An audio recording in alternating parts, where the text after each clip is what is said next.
get in to 27, just waiting for Kalia.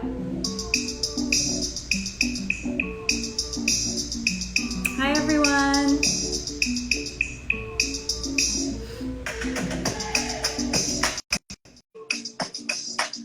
Miss you too.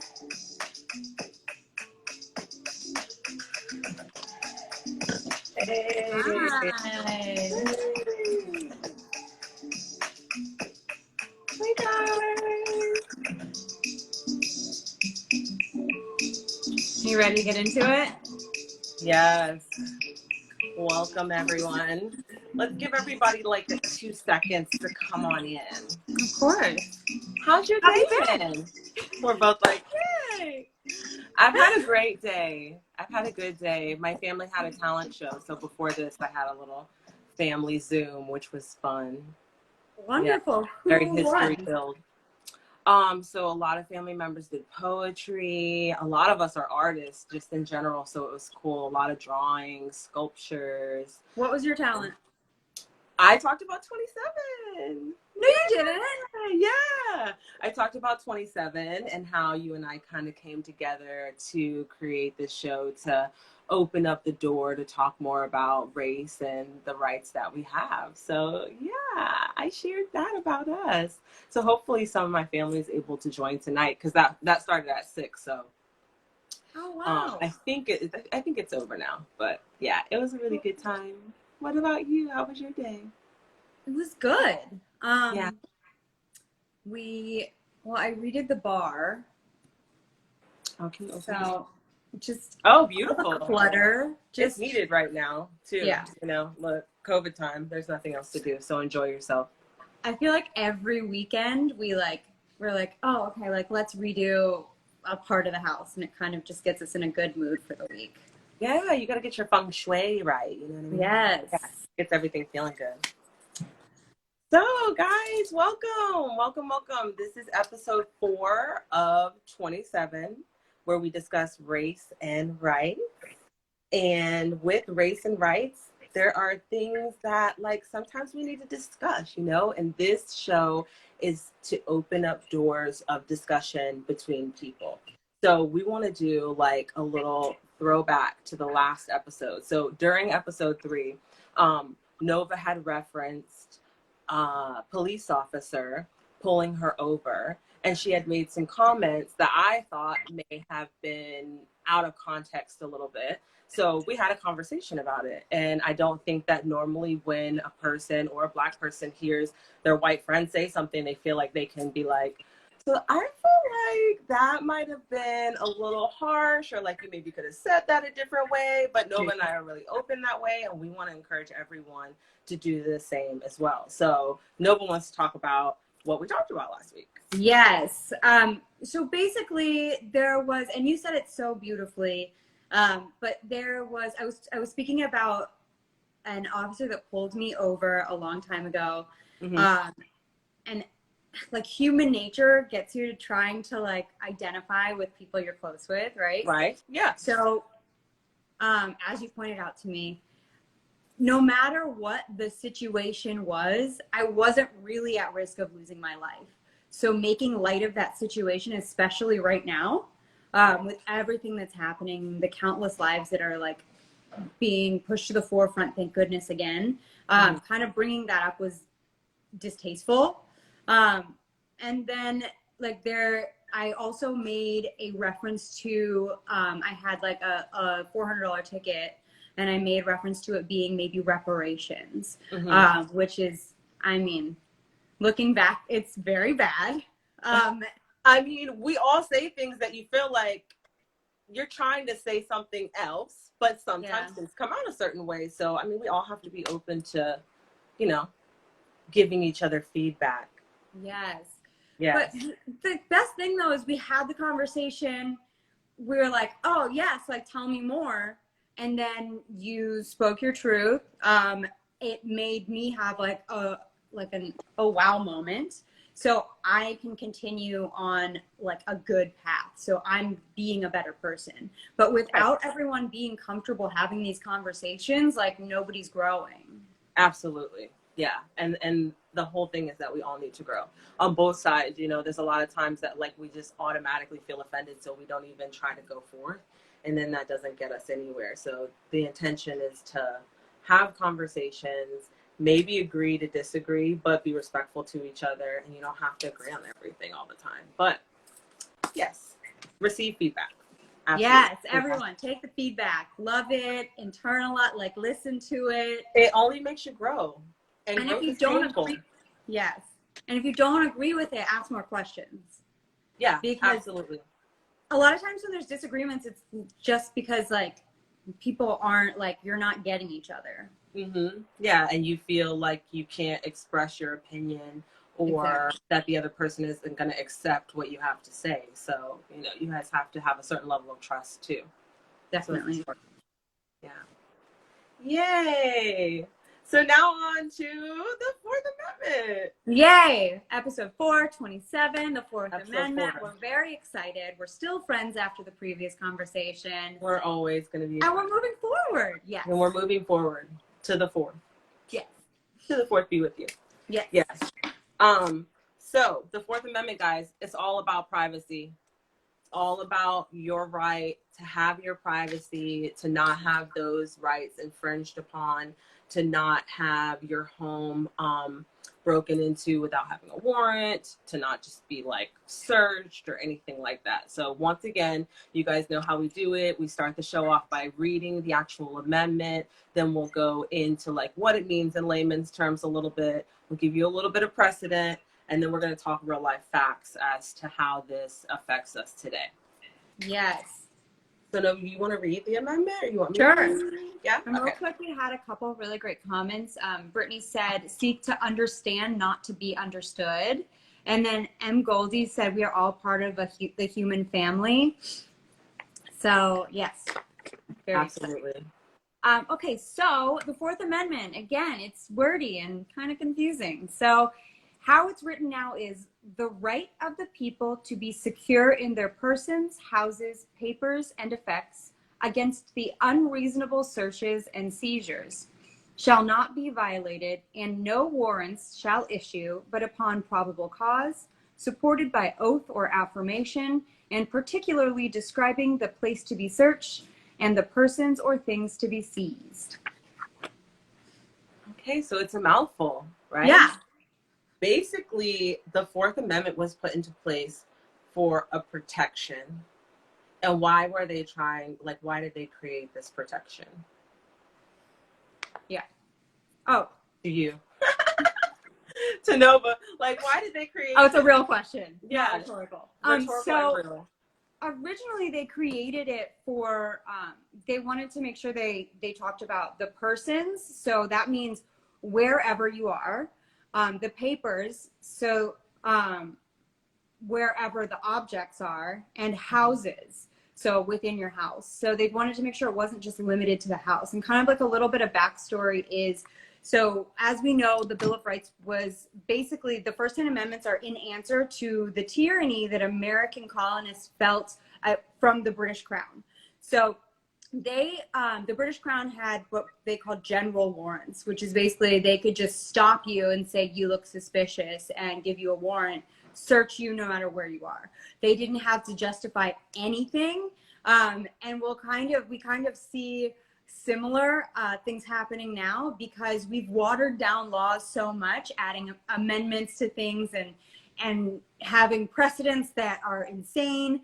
So now we're kind of in the same place where when you write it the right way, or in Breonna Taylor's case, when you don't write anything at all, like people are getting away with literal murder. Exactly. And yeah, that's it.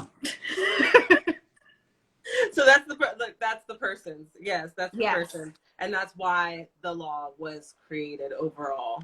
And that definitely goes into something that we're going to speak about shortly. So I think another big part of this is like understanding what they mean when they're talking about probable cause, and when they're talking about unreasonable searches. Well, who determines what's reasonable and who determines what's unreasonable, and vice versa. So probable cause, I'm just going to read the definition of it for you guys. Reasonable grounds for making a search, pressing a charge, etc. Warrants allow police to detain people but not handcuff and search them without probable cause. So probable cause is one of those things that, for me, I feel like it really needs coherent analytical framework. Like, it's a very vague statement. Like, if there aren't parameters around the cause, then it can be anything. You know what I mean? Like, Yeah. these individuals, these police officers, in order to have probable cause for a warrant to go into your home, they have to actually bring it to the judge. But to search your car or something like that, they don't have it. Then it's just, could almost be a feeling somewhat, which we'll talk about as well. Yes. Which is frightening. I feel very strongly about that. Yeah, and a lot of us, I'm sure, have run into issues, you know, with police officers making you feel a bit intimidated, like you have to do something even though they're asking you to do something. And what are you supposed to do in that moment? What is probable cause? Like, what makes probable cause probable cause? So, in general, probable cause requires more than a mere suspicion that a suspect committed a crime, but not as much information as would be required to prove the suspect guilty beyond a reasonable doubt. And because probable cause is an abstract concept, a firm definition of it is evasive, and courts have to determine case by case whether there's probable cause for arrest. So which just leaves it open to interpretation, aka ambiguity. Yes. So ambiguity, for anybody who doesn't know the definition of it, is the quality of being open to more than one interpretation. And that is what happens a lot in law. A lot of times precedents are made by using ambiguity. So meaning the law was written one way, but then later on, somebody's opinion is that, well, it should have also maybe added this into it. So then it's changed, whether it's in my favor or in your favor and not in the whole general population's favor. So it's an ambiguous thing. And that's where we run into a lot of issues, and we don't have like councils that can override those systems. It's just like one person, one judge is like this, and then that's it. And also let's call a spade, like in, you're not supposed to say that, right? Rewind. Okay, for people who don't know why that's bad. So that's just a derogatory term that was created, I believe, during the Jim Crow era. Yes. But see, that's another thing, like words are powerful, and racism is like hidden within our culture in ways that you wouldn't even know. I mean, honestly, none of us should even go on a picnic. Wait, why? Think about what we'll that get back is. on topic, but I have to know why. I mean, come on, just think about it. I don't even have to say it. Picnic. Picnic. Yes. You know, and that was like, yes, we know. Just look up the history of picnic. It's what you think it is. So gullible. Like, you pick a person to go on an outing where you eat sandwiches together. No, so like a picnic originally wasn't like to go and have sandwiches. It was to go watch a person be hung. So it was a pick-a-nigger. Got it. Okay, that's less comfortable. But that's in our language, and people use it every day, and we don't know. So I mean, a spade, all these types of things are things that have power that we're unaware of. And so us doing this brings awareness to it, you know, and no one would know unless they're, you know, they have somebody in their circle who's like, you know what, I'm choosing not to use that word anymore because I learned that it's this, and then you can change your mind. But until you know that, you don't know that. So yeah, history is everything, people.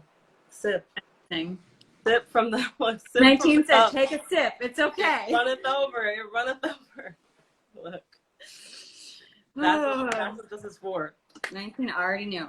And we have some good questions. You let me know when you want me to Oh, go I'm back. good. Like, yes, let's go into some. Okay. Let me go back. Okay. Jamie said, what types of property is covered? Homes, cars? So what types of, yeah. Oh, so what types of properties are covered in the Fourth Amendment would be Yes. your home, specifically your person, meaning your body, and then papers, meaning like, I believe that papers that are on your body as well. However, your car is a whole nother situation. They've used ambiguity to change that. So now they don't need a warrant because they could think that you're moving goods in your vehicle. Yes. You see how they just took that out? Because that's not what the Fourth Amendment says. It says that you need a warrant. But they're like, no, because it's a car, you know, and of course, when they made this, there were no cars. So now they're like, oh my God, these people could really be like moving, drugs and all of these things that we can't control. So we got to say, like, your car, we don't need a warrant for. Your car is just really all probable cause. So whatever this cop is feeling that day,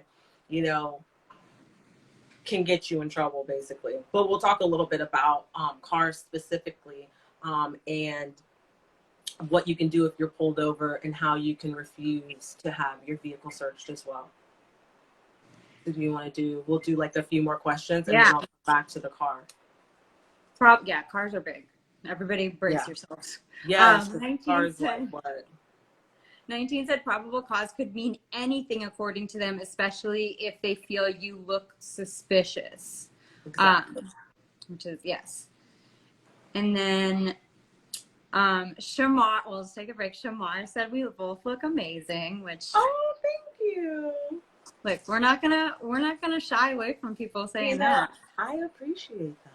I've been quarantined for 4 months. This is like the 5th time I put makeup on. So thanks.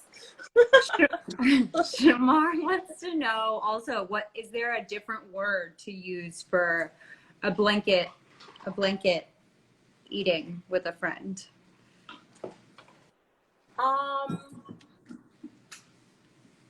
Blanket brunch. Let's create one. Blanket brunch. Well, there's baskets. Yeah. So a basket outing. How about everybody try to come up with it? We'll ask people in the comments. Yeah. And then if anyone comes up with something, definitely like throw it in the comments in the video. Yeah. A basket lunch. Yes. A basket lunch. Yeah. I love that. You can have a basket lunch. You can invite your friends to basket lunches. We're making it a thing. It's like a brunch, but it's a basket lunch. Yes. We love basket brunch, basket lunch, change approved. Yeah. And then Jamie said, so they can pull you over and tell you to open your trunk and you have to. Kalia's going to I just looked at her because she's, I'm like, Jamie's going to know about this car. We're going to, yes. I'm pulling that up next. Everybody wants to talk about the car.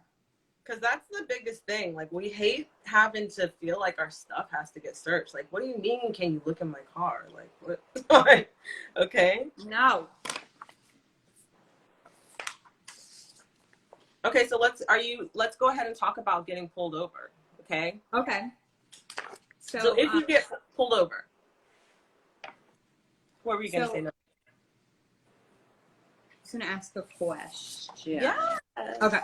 So how much information do police officers need to convince a judge to get the warrant? Or like, how much information do they need to not need a warrant? Like, what do they need? Well, I mean, that's the whole thing. It asks for probable cause. It requires more than the suspicion, but not as much information as required to prove it. So it just means like Billy said that Bobby is doing X, Y, and Z. And we saw that the postmaster came to his house 5 different times this week. So that's kind of suspicious behavior. But we can't prove that he's committed a crime yet. But now we're going to get a warrant to see what he's been getting in the mail because we feel like he's been receiving like shitty porn or something terrible. Because I mean, it has to be something bad for me to check your mail. So Yeah. that needs to be the reason. So that's how they can use probable cause. But it's not enough to prove that he's done anything wrong. Like, he might have just had a lot of money and ordered a lot of stuff off Amazon this week and been getting a package every day. I mean, you know, and that's where you get into trouble by just using probable cause, because like, you're really creating a situation in your mind that you're not really sure is happening. Yeah. Mm-hmm. And how can you accuse people of things before they've done them? Because that's not even what our system was created off of. Like, you're supposed to be innocent until proven guilty. So why do you just get to go in my stuff to see if you can prove, like, to prove me guilty? Yeah, and like assume my guilt. Yeah. Yeah, it's so mixed up. I'm telling you, everything that they wrote to get out of the tyranny that they were in, they use now, fear-based. Very So strange. when you're at the, really quick, with a house, can you refuse, if there's no warrant, can you refuse someone to search your house too? Oh yeah, like, cops can't come in your house without a warrant. I mean, unless like you're smoking weed and they like smell weed coming out of your house or something. But or unless they come to your door. So the thing with probable cause is, like, if anything is in plain sight, they can also say that that gave them the probable cause. So like, you had, like, they came to your door and you opened your door wide enough and you had a gun sitting on your couch, then that could give them probable cause if they were coming to your house for a reason anyway, to come into your dwelling. But generally, to come into the house, you need a warrant. Like, it's much harder for an officer to just come into your house, unless like you're harboring a fugitive or something like that. But that's a whole nother thing. They can't just come in. Supernut said, in many of the videos out there, the police aren't giving reasons to stop people or arrest them. What do we do to stop them in that situation? So sometimes, unfortunately, you have to get arrested so that the judge can say that the police officer didn't have probable cause. Wait, And what? that's the thing. It's like, only the judge can determine the probable cause. So the police officer gives the initial probable cause, which allows them to go into your things, right? But then, like, let's say they go into your things and you did not give them consent and they find something and you go to court and the judge determines that the probable cause that the police officer said was such is not, then even though he found something in your car, it gets thrown out. Okay. So it's really important that you know your rights and you say certain things a certain way. So I think this kind of like leads into the vehicle with that question too. Because let's say you're getting your car, let's say you're getting pulled over by a police officer now, right? And he throws out that question, do you mind if I search your vehicle? You're going to automatically feel like you don't have anything to hide, so you should say yes. But you never say yes. You always say, I don't consent to searches, because it's not an omission of guilt or, or otherwise. You just have to do that to make it apparent to them that, like, I don't consent to you searching. Because if you do consent and they find something, then it doesn't matter. Like, then everything can be held against you in the court of law. Okay. So I don't consent to searches ever. Like, just never consent to a search. There's no, I mean, even if you're not guilty, you don't consent, because listen to this.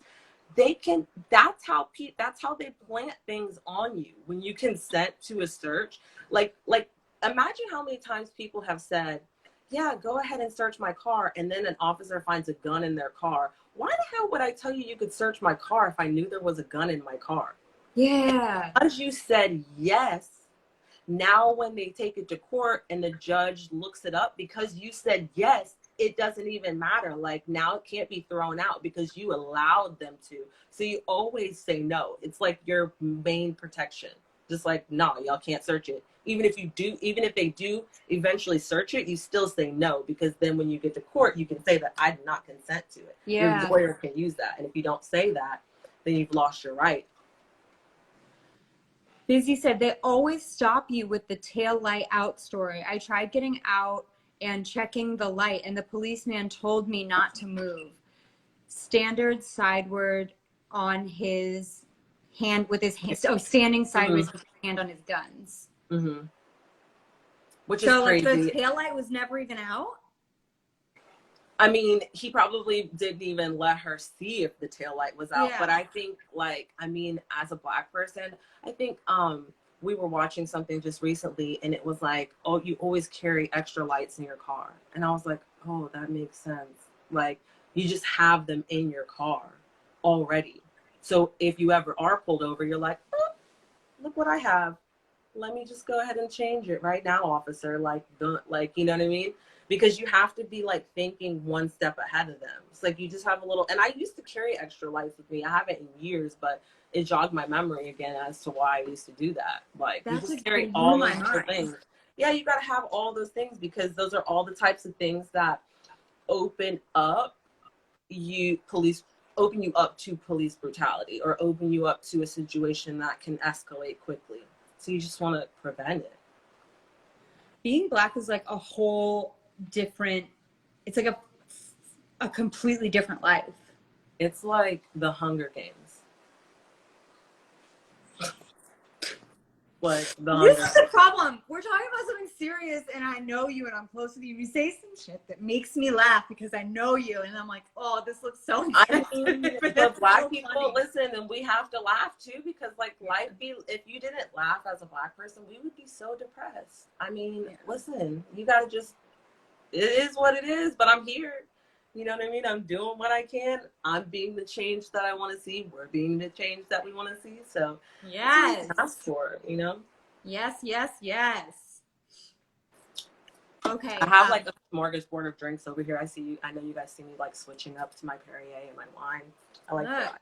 The spice of life. Yes. What is that? Cherry Coke.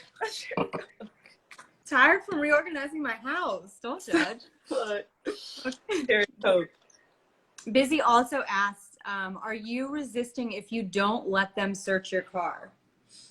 No, you are not resisting. However, if they ask you to get out of the vehicle and they want to search it anyway, you do have to let them. However, you stating that you did not consent to that is all that matters when you potentially end up going to court.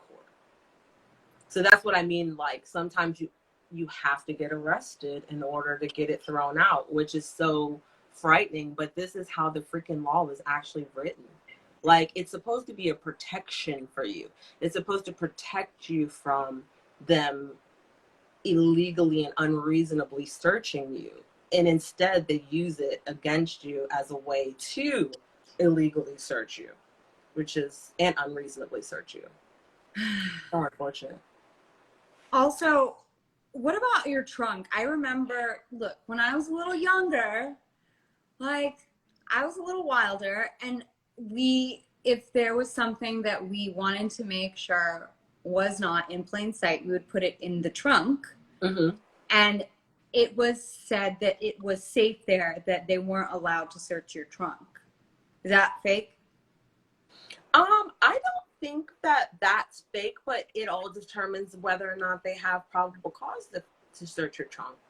So let's say you put some stuff in your trunk, right? But maybe you didn't remember that you left something sitting in the console, and now they saw what was sitting in the console, so now they want to search your whole entire vehicle. And the trunk is part of your whole entire vehicle. Yeah, I mean, like, let's think about like when you get stopped at the border and how like drug lords and stuff get stopped and like their whole entire car gets searched from head to toe, wheelbarrows, they're taken out. I'd be like, how are you taking their car apart? I mean, you just took the whole side panel off. You know exactly. What I mean? And they're just like, yeah, this is, I mean, and that's the Fourth Amendment. So it's just really about knowing how it benefits you and how they can use it against you, especially in the court of law, because that's where it usually ends up at. Yeah. Shamar said, I love that we have two beautiful women holding these kinds of IG seminars. It's powerful. Thank you. Busy said, oh, so they're going to arrest you then. Great. Yeah. And then 19 said those people on cops didn't know any more of their rights. Oh yeah. You know, and you know they just cancel cops after all that time. They Because I should mean, cops actually has been, cancel cops. yeah, they did. They like literally, cancel culture. Ah, yes. Um, Okay. but yeah, cops has been bad for so long. I mean, Yeah. cops has been bad for so long. And every time I watch cops, like, why is it always on like the break room at work in mixed company? And it's so bad. And it's like, you know what some people are thinking when certain things come on, and you're like, oh my God, this is so uncomfortable. This shouldn't be allowed to be on in the break room. But it is. Look, and now it's off. So yay. Okay, so another thing I think is big, um, is remaining silent. Oh, okay. Does that make me guilty if I Yes. just don't speak? No, it does not make you Oh, guilty. Absolutely not. So what amendment do we think, what amendment do we think that falls under? I plead the fifth. Yes. So the Fifth Amendment lets you not incriminate yourself. So you do not have to speak absolutely by any means. You do not have to speak, and you are not guilty, because whatever you say can and will be used against you in the court of law. So it's best not to say anything and ask for counsel if you're being detained, unfortunately. Yeah. um, It makes you scared because we all know that counsel is BS too, especially if you're getting a public defender. But yeah. don't say anything. But it's better. It's better to have shitty counsel with the right information with an easy case than Mm-hmm. good counsel with a horrible case. You know what I mean? Or is it not? I mean, historically for Black people, public defenders, they're very overworked, just like social workers and caseworkers and stuff. So they really can't take you seriously. A lot of times, there was a gentleman who went to jail for um, a, allegedly stealing a backpack, and he stayed in jail for 3 years with no probable cause. Never even went to court. He never even stole the book bag. They finally let him out of jail, and then he committed suicide after. So it's like, Because there's no rehabilitation. That's a whole nother situation. But like when you leave prison, there is like well, the they also like illegally held him for 3 years. That's why he killed himself, because he wasn't even supposed to be there. They never even gave him a phone call. They never gave him anything. They just took him off the street, kind of like what Trump is doing now in Oregon. They just literally like plucked him off the street and then put him in Rikers.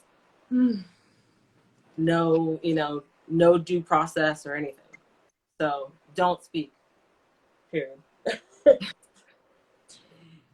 Keisha once said the Fourth Amendment has been used to protect people experiencing homelessness in court. Cops violate unhoused folks' right all the time, seizing their property or criminalizing tent cities. It's a whole thing. Yeah, I could definitely imagine that. SW, sorry, did you have something to say? No. Yeah, Oh. I'm just thinking about like that whole situation.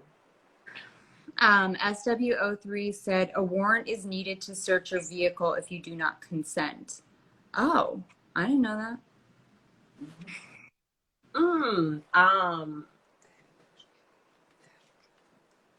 I would say that it's true, but I would also say that maybe they don't follow that rule.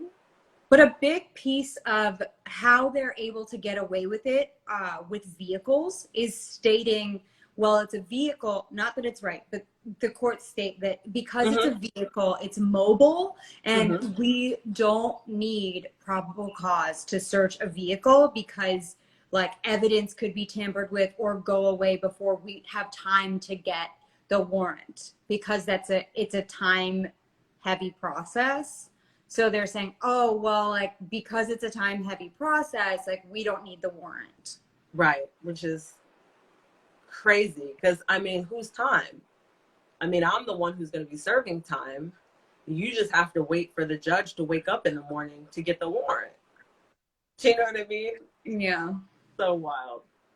And if somebody's really committing like that serious of a crime, and they're like, it's gonna keep happening tomorrow or the next day. Do you know Right. what I It's not mean? just gonna stop. Yeah, they're not Yeah. just gonna be able to get rid of all the evidence that They're gonna day. be like, oh, I was stopped I was stopped because I was speeding. I guess that means I should turn my life around and change course.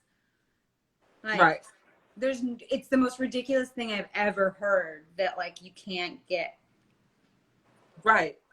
I mean, and why don't judges just work 24 hours a day if that's the case? I mean, like, I know that sounds unreasonable, but I mean, like, if you need warrants, then there should be some type of system that allows you to get the warrant at night, allows you to get the warrant on a holiday weekend, because people are still being charged with crimes on the weekend. So, Look, we even have 24-hour CVS's. right. I mean, the system is just not right. It's just so twisted up. All. Okay, so back to cars, because there's a lot I know that you had amazing information. So if I say like, so I can refuse a search of my vehicle then? Yes, you can. You can refuse. Absolutely. Okay. But they can still search. So you can't like refuse and then like act up and refuse. Like you can just verbally refuse, and then if they ask you to get out of your car and X, Y, and Z, you still have to do that, but you can absolutely refuse and it not be an omission of guilt. Okay. And then how do I say I'm like not wanting to consent without like them thinking that I'm resisting? Well, I think, it's always best to keep a good demeanor with the police. They are in a position of authority. So, I would just say, officer, I don't consent to searches, and not be afraid to restate that statement if necessary, that you do not consent to searches. And when they, press like, well, what do you have to hide, and X, Y, and Z, you just restate that I just don't consent to searches. Yeah. Yeah. So like, I'm not resisting. I don't consent to searches. Right. Like I'm not resisting. I'm not acting out. I definitely get that I'm not resisting part on the cam. Get that. Yeah. I'm not First resisting. look at the cam. Yeah. Make sure it's on. I'm not resisting. I'm so sorry. I don't consent. Is your body cam on? I would just like it on record that I'm not resisting. Can you make sure it's not on standby? Like the ones that were in Winston that thought they were on standby. Can you imagine? and then you're assaulting. So don't do that. Yeah, don't touch them. Just say, is your body cam on? As I would like to make it on the record that I'm not resisting. I just do not consent to searches. Right. Okay. So now I feel like we touched on it a little, but what for the Black community? What are some instances where the Fourth Amendment actually hinders the Black community rather than helps? Yeah, so one that I think specifically is like huge is stop and frisk. I think a lot of people are aware of stop and frisk, the policy that was started by Mayor Bloomberg in New York, and was wildly outlandish. It was like a crazy, crazy policy, and it created a lot of racial profiling. A judge actually stated that it was unconstitutional in 2013. And it was a female judge. Her name was Shira Skendelin. I think so. We're going to go with that. But she ruled that NYPD's stop and frisk tactics violate the U.S. Constitution's Fourth Amendment prohibition of unreasonable searches and seizures, and racially profiling, harassing Black and Latina citizens. So that went on for approximately, 1999. So I think it was like for about 10 years it went on in New York. So I have a quote here that I want to read to you guys, just because I feel like it really puts into perspective how this affected the Black community, specifically in New York. So in 1999, Blacks and Latinos made up 50% of New York's population, but accounted for 84% of the city's stops. Those statistics have changed little in more than a decade. According to the court's opinion, between 2004 and 2012, the New York Police Department made 4.4 million stops under the citywide policy, and more than 80% of those stops were Black and Latina people. The likelihood a stop of an African American New Yorker yielded a weapon was half that of white New Yorkers' stop, and the likelihood of finding contraband on an African American who was stopped was 1/3 that of a white New Yorker stop. I mean, those. If you were confused about what racial profiling was before, I feel like that just put it all out there. And stop and frisk literally allows the police to stop you and frisk you, stop you and violate your Fourth Amendment right immediately, just off of the basis that they feel like you might be about to commit a crime. So that's what racial profiling really is. It's like, I have these crazy bias in my mind and I create these situations. And so now I'm going to inflict these situations on the citizens of a certain area. So like, I feel like Black women are prostitutes. So when I see Black women walking outside at night, I feel like I should definitely follow them around because they're probably going to get into some trouble. They're probably going to be prostituting. Like, that is insane. And that is such a wild abuse of power. Such a wild abuse of power. You know? Yeah. I mean, I'm like a numbers person, as you know, and just hearing like that, you know, I don't remember the exact numbers you said, but I think 80%. Yeah, 80% that were stopped were Black and Latino. Were Black. And then multiple times as many white people were actually violating the laws. Is just, I mean. Out of the 20% that they stopped, those 20% were still violating the law more than the 80%. Which is insane. Which is just goes to show you, like, I don't know if other like races know this, but like we always feel like we have to do the right thing because we always feel like somebody thinks we're going to do the wrong thing.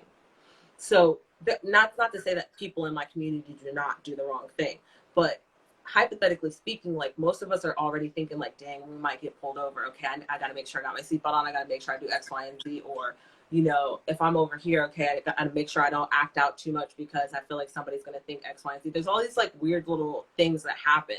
So do you actually check your taillights? I mean, I check everything. I walk around my car before I get in it. Like, you know, when I get in it. How often? Like every time. Because, yeah.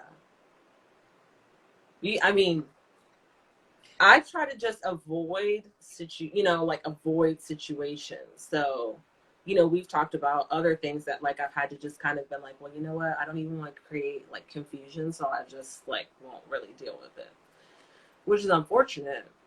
We should do like a wild version of this where like you take a drink every time Nova has to check her privilege. Oh my God, I won't. We wouldn't finish it. Off. Look.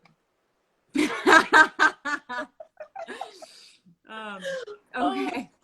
A couple of questions. 19 said you have to keep a certain demeanor depending on what gender or race you are.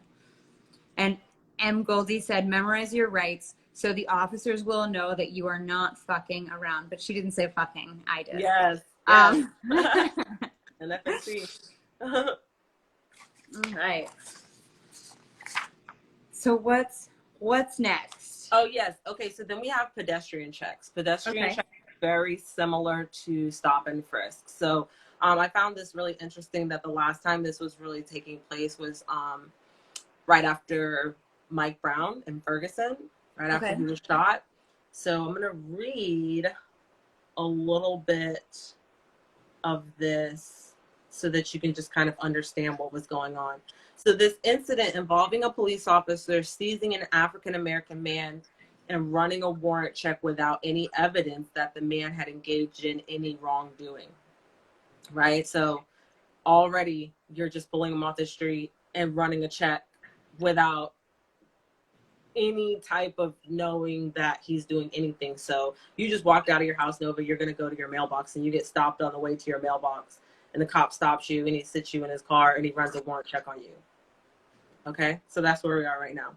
It's also consistent with a pattern of suspicious, legally unsupportable stops we found documented in Ferguson Police Department's records, described as FDP pedestrian checks.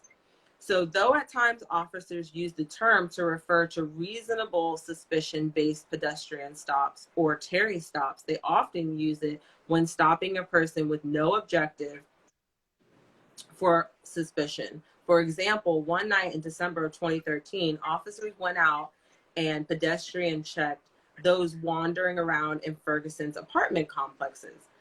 In another case, officers responded to a call about a man selling drugs by stopping a group of 6 African-American youths who, due to their numbers, did not match the facts of the call. The youths were detained and pedestrian checked. Officers invoked the term pedestrian checks as though it was some unique constitutional legitimacy. It is not. Officers may not detain a person, even briefly, without reasonable suspicion.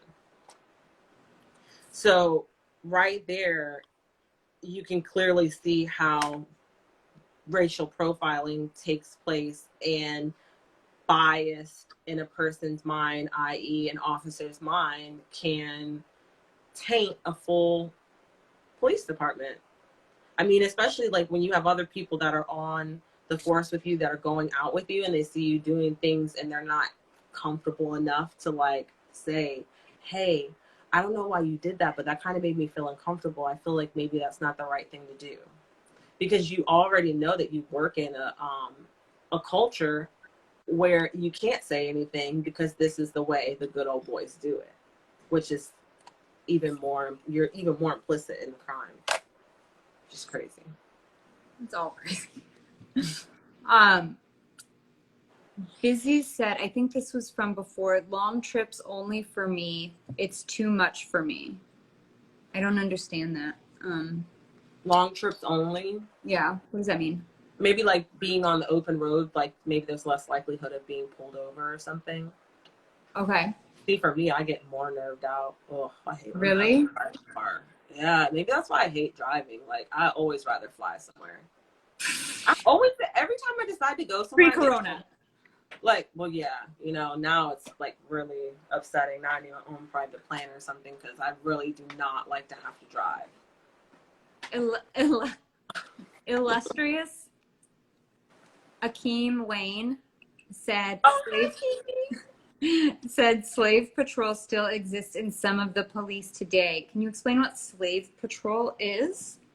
Yeah, so slave patrol was the original police department.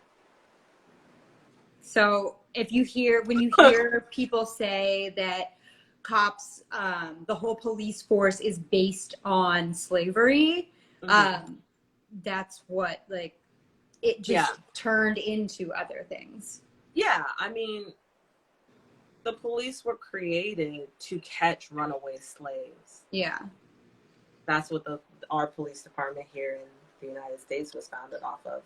And now our entire government budget goes to them. Maharini said, AKA smells like marijuana. So I'm assuming that's like for the pedestrian checks. Yeah. I mean, for anything, they can always say they smell marijuana. And the thing with that is, like, if there's no marijuana present, then who cares if you smell it? They sell incense that smells like marijuana now. Like, there's so many things that, like, just need to get checked out. And why do you even care if I have marijuana when it's legal and have, like, all over the place? You know, because that's another just injustice, complete injustice. So many people in jail off of, like, selling dime bags, and now people get rich off selling weed. It's insane. Ridiculous. Can't even wait to Maharini said, how can you prove a smell? And then M. Thank Goldie. you. How can you prove a smell? How do you know I didn't buy this? How do you know this isn't in a bottle? You know what I mean? And then M. Goldie said the police departments have been infiltrated, which is more apparent now than ever. Absolutely. So the Fourth Amendment and unreasonable searches and seizures. Yeah, so when police officers engage in conduct that is search or seizure, the Fourth Amendment requires them to justify it, right? So failure on the part of the government to offer the appropriate justification renders that search or seizure unreasonable and therefore unconstitutional.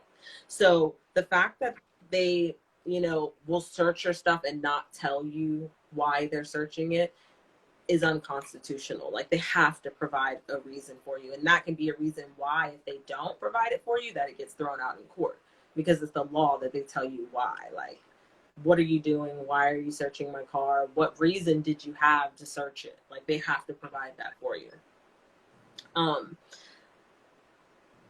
So wait, does this include vehicle stops?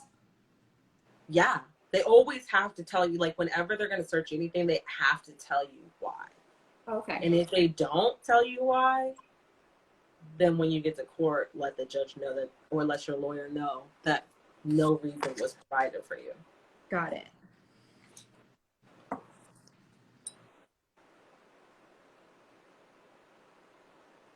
So I wanted to also just like read this quote, because I had some quotes that kind of like all merged together. So if police conduct is not a search or a seizure, the Fourth Amendment law has absolutely nothing to say about it. Whether that conduct is racially motivated or not, pause for a moment and think about what it means if a pedestrian check does not trigger the Fourth. So basically what they're saying is, like, these pedestrian checks, they're able to get away with them because of the same thing for stop and frisk. And what they're saying is, like, they're not using the Fourth Amendment to protect these people. They're using it against them. And so if the law says that this doesn't trigger the Fourth Amendment, then how can it be the Fourth Amendment? You know what I mean? Like, they're using ambiguity there to change it, to use it against you. And that's a bit, I know, so the Constitution was created very ambiguous so that it could change with the times. Mm-hmm. And we're at a point now where it's not being utilized like to change with the times. It's being utilized like to manipulate, take bias. And this is why we always bring it back to bias. When every time we amend the amendment each week, we talk about bias, because with something like the amendments, if you're not talking about the bias, what's going to happen is what's happening now. Right. So we're twisting and we're turning everything into protecting, for the most people, protecting white people and incarcerating or killing Black people. Right. So because it wasn't written. Yeah, because it was written like for, white men. So it's not, and that's like the main thing. Every week when we do these studies and we're going through it, at the end I'm like, it just doesn't say it's for me. That's why it doesn't work for me. So then I can't even use the fact that I feel racially profiled as an actual argument, because they don't recognize that in the court of law, because it's not written into the laws. It's like there's no law saying that you can't racially profile someone. So it just needs to be written into every amendment. We have about our amendments to the amendment. We love that. Yeah. We have about 5 minutes left. I want to get these comments. 19 said these body cams are really getting them in trouble nowadays. Yes and no. What? Because it's either getting them in trouble or they're turning them off and or saying they malfunction. So half the time people aren't even using them. But when they're on, yes. And it's not getting them fired, unfortunately, but it is exposing them. So. If you don't know, if you can't tell, everybody should Google, how can I tell if a body cam is on or off? Because they're all the same. So you just know your rights and know if a body cam is on or off. And then illustrious Akeem Wayne said, the glow up of African Americans who brought this country to be kept at a certain level is intimidating to racist people. Yes. Absolutely.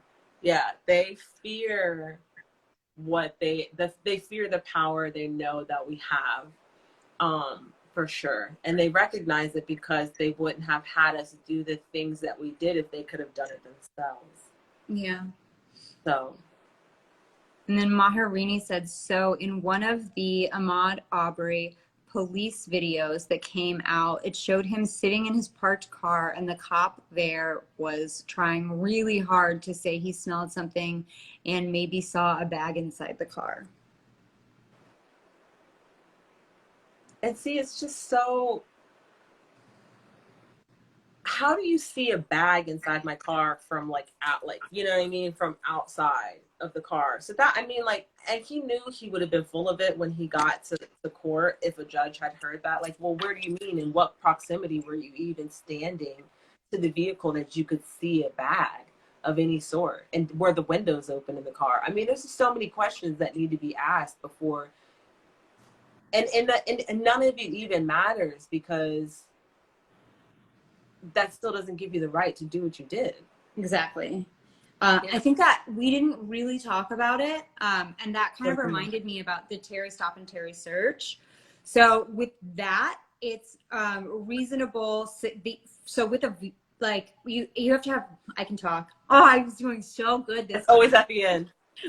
Reasonable suspicion. So what that is it's more than a hunch, but it's less than probable cause. So that's if you're going to stop and search someone or stop and frisk. So you have to have reasonable suspicion. So it doesn't have to be probable cause, but then once you search them, it has to confirm or deny said suspicion, and it has to end there if you didn't confirm it. Mm-hmm. And then for me, it's like, how do you determine that reasonable suspicion? Because it's biased suspicion. Like, you're just saying that black boy, you're going to pull him over because you think he sells weed, because you think we all have weed. It's more than a hunch. Yeah, and it's not, you know, and that's the thing. Like, the law just has to be more, it's like you want it to almost be slightly vague so that it can be manipulated in positive ways, but like I said, there's always somebody there who's going to take it and manipulate it in a negative way or turn it into something that's just not good for all people, which is so unfortunate. I think the problem is that it's so vague at this point, and confusing and out of date as far as the language, which we saw in the second amendment. That blew my mind, because literally just because they worded the second half first, right, which was common in those times, now that like people just decided that the comma meant two separate things. So because it's so vague, like it's almost too vague. Like it needs to change the landscape of America. Exactly. Basically, the vagueness of the Second Amendment has changed the landscape of America as we know it currently. Yes. We have about, we have a little over a minute left, so I wanted to make sure before we amend the amendment, if there's anything that we left out that you wanted to state, or if anyone has any other questions before we amend. Nope. They should repeal 50A to discourage immunity. I don't know what 50A is, but I'm definitely going to look it up after this. Yeah, Bonnie, are you referring to the 11th Amendment for sovereign immunity? I think so.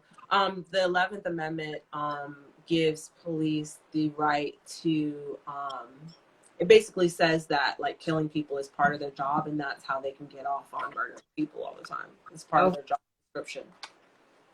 We will get into that in episode 11. Illustrious Akeem Wayne said, y'all are awesome for this. 19 said, shout out to everyone in here tonight. Ladies, you did amazing. Should we amend the amendment? Oh my God, we have 12 seconds left. Okay. The right of every person, regardless of their race, color, creed, immigration status, sexual orientation, or identity, to keep their personal property and personal space safe against searches and seizures